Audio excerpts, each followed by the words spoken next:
who is the best team in the NFC? There's a bunch of 5-2s. I mean, Lions sitting on top of their division, but man, they got company. I mean, there really isn't a great team, but there's a bunch of really good teams that just saw the Rams go to 5-2 with their, just surgical dominance over the Jaguars in London this weekend. Eagles played, Jalen Hurts played his best game since the Super Bowl. So it's a week-by-week league. We know that. But right now, the Eagles 5-2. The Detroit Lions are 5-2. The Green Bay Packers are 4-1-1. Of course, have that tie with the Cowboys. Packers survived the Cardinals this weekend in a game which Micah Parsons had 3 sacks. They've got to be in the factored in. And don't forget about the Chicago Bears, who are sitting at 4-2 as well in that division. They've won 4 straight since that 0-2 start for Ben Johnson. Tampa Bay's 5-2. San Francisco, Seattle, and the Rams all 5-2. Yeah, a lot of 5-2. And a lot of parity in this division. But it feels to me, at its best, the Lions are the most talented team. I'm not saying that because you're a Lions fan. When you watch them, the eyeball test tells me that's the best team. Because last night they were playing with a banged-up secondary. Right, guys I didn't even know out there. And they still held the Buccaneers, a high-scoring Buccaneers team, to 9 points. Right. That's an impressive group. They're all line. Jameer Gibbs. I mean, they're really still really, really, really talented. The O-line has been really good, and that was going to be the big concern. Obviously, the offensive play after that Green Bay game, we didn't know. People were asking, "What's Johnny Morton doing up there? Well, how big of a deal is Ben Johnson?" I've been really impressed though with Calvin Shepard, as you just mentioned, the defense side of the ball. That's the defense coordinator who took over for Aaron Glenn, who has yet to win a game with the New York Jets over there as the head coach. But that's been impressive, and getting Aleem McNeil back.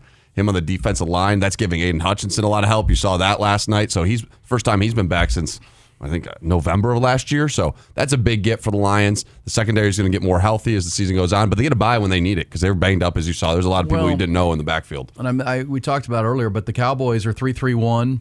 But that something tells me that loss at Carolina is going to come back and really hurt them down the road. The tie at home to Green Bay could help you to tie a really good team like that. You would have rather won that ball game, but still, it's better than the loss. But to go to Carolina and lose, because Carolina's not going to win a lot of football games this year. I know they're 4-3 now at Carolina. They're actually decent playing little better team there. So, but still, I said this earlier, and I believe it. Brian Schottenheimer's doing a hell of a job. He is with what he's got. And for someone that I've gushed about, Demeco Ryans in his time in Houston, Demeco Ryans is doing a bad job. Period. Because people say, well, his defense is good. Well, it's not his defense, it's his team. Right. That's why we're on Sark right now. He's not the DC. He's the head coach. Right. Everybody knew they had a problem on offense, and it's not fixed. Steve Sarkisian, we'll get to him coming up, but he has 8 new starters on his offense. He understands it's a rotating jobs. You recruited those guys, but Sark is leaning on they're young, they're learning, we're getting them there. This is professional football.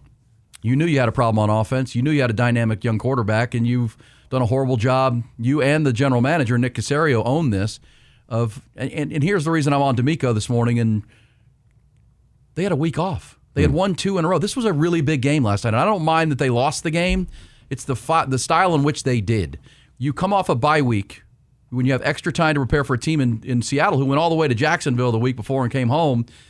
You should be the more primed, fresher team. And you look like you hadn't practiced all week. Yeah. Like, what was that? They had 4 series in the first half that went a total of 16 plays and gained 25 yards. Some drop balls too. It was everything. I mean, they had nothing. Yeah.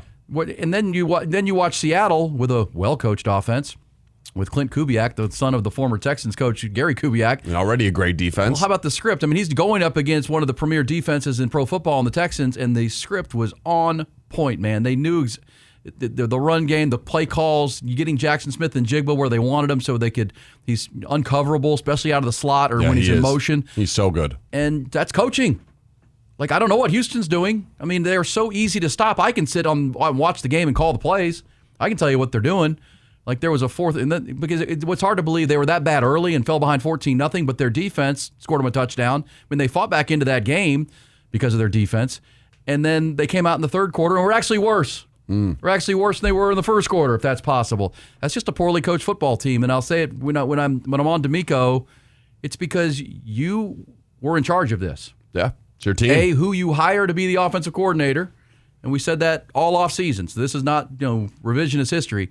In Demeco, I trusted to hire the right guy, but he hired another rookie. He hired another first-year offensive coordinator.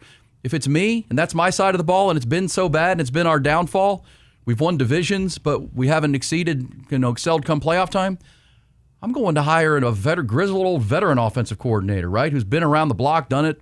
I mentioned Chip Kelly, who ended up with the Raiders, but they didn't want to get in a bidding war with the Raiders. Okay, well, bring in someone who's done it.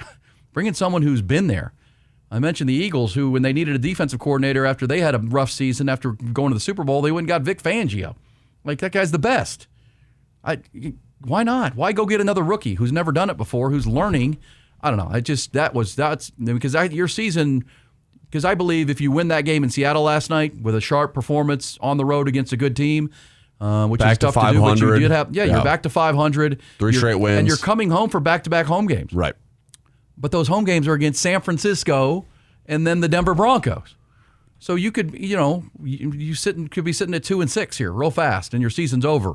That's on Nick Caserio. That's on Demeco Ryans. That was a poorly coached team last night. Yeah. And don't just, Aziz Alshire, the linebacker, had a 15-yard penalty that extended a drive that we're going to get off the field in the first, that led it to the second touchdown.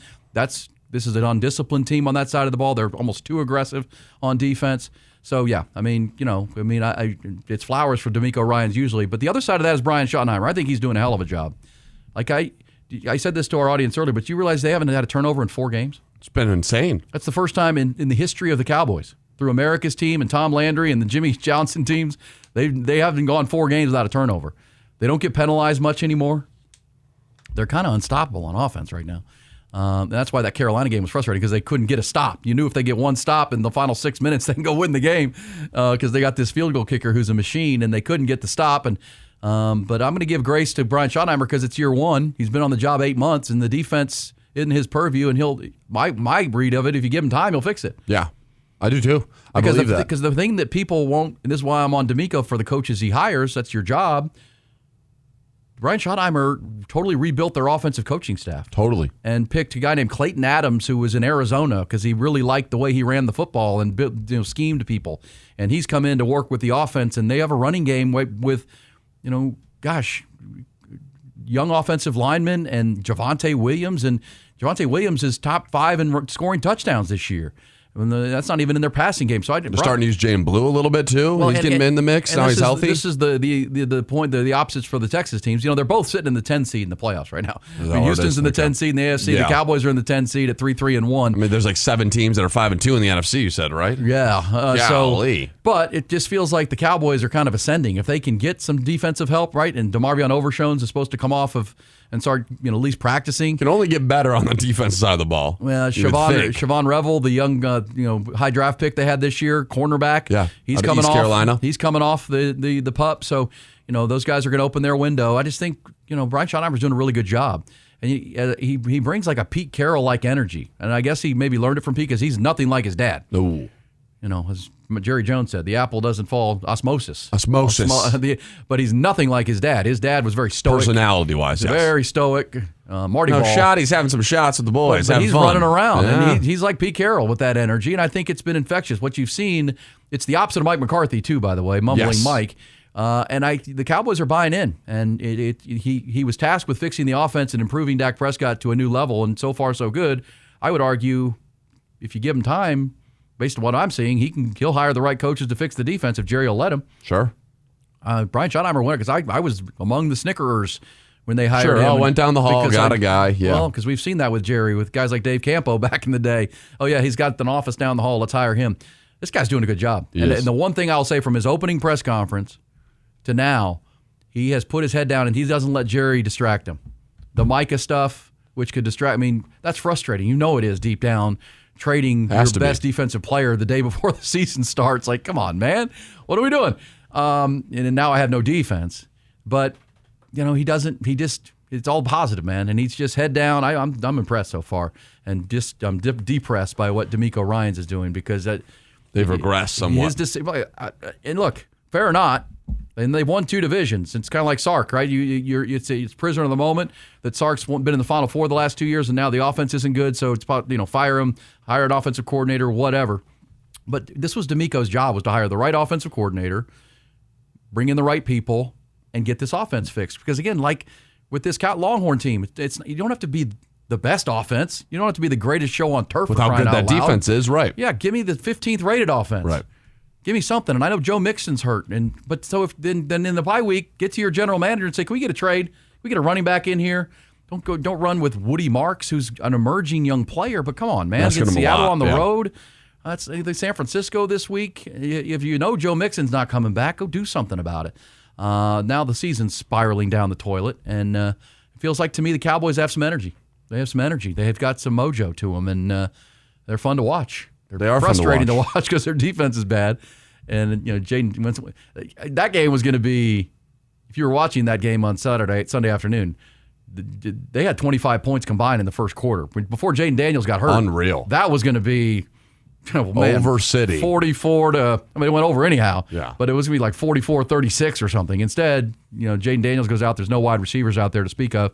And it's, 44-22 because at that point, the Commanders couldn't move the football. And the Cowboys played better defense, so I'll give them that credit. So 3-3-1, 2-4 for the Texas teams. Who is the best team in the NFC? Yeah, that's a great question to ask. I'll give the Eagles credit. Now, I don't think the secondary is amazing for Minnesota, but to do that on the road, to get 300 yards in the air. Perfect passer rating. Yeah, I would say Jalen Hurts was 19 of 23. But they got to figure out the run game because that run game, I don't know what it is, whether it's Saquon or the O-line or both. You know what? A game like that will loosen up the run game. Sure, that's true. That's part of the problem is teams were stacking to stop Saquon at 2,000 yards, and Jalen and the receivers were out of sync. And I got three teams that I like. It would be the Eagles, the Lions, and the Rams. The Rams. Yeah, again, because the Rams have Matt Stafford, and as long as his back doesn't seize up, if they get They're Puka unreal. Nacua back, They should. they're as good as anybody, and their defense is emerging. I got Niners, to see more out of the Packers, too. I got to see more. Well, and more from Jordan Love. They're there, though. They're there. And I would also say San Francisco, with their easy schedule that we knew they had. Yeah. Because that's part of the problem for Houston, too, is Houston's 4 losses are to teams that are combined 19-9. Their losses are to good teams. Seattle, Jacksonville, the Baker Mayfield and the Bucks, right. And they lost to the Rams. Those are the teams they've lost to, all by fairly close margins. And that's the frustrating part with Demeco Ryans again. Get the offense right, you win a couple You're of these games. You're in the mix with these teams where you want to be, right? You're exactly where you want to be. But your offense is dreadfully bad. It's bad. Awful. And that's on you, man.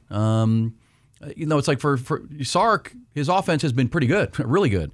Demeco, this is a 3-year problem for them, and it's still not fixed. For Sark, you would probably say, which we'll talk Texas coming up, feels like it's more of a 1-year deal for the Cowboys and their defense, which is their bad unit. Feels like a personnel issue, and it's going to take a minute to get those guys in place, but the other parts in phase of the game, Brain Schottenheimer is doing a heck of a job.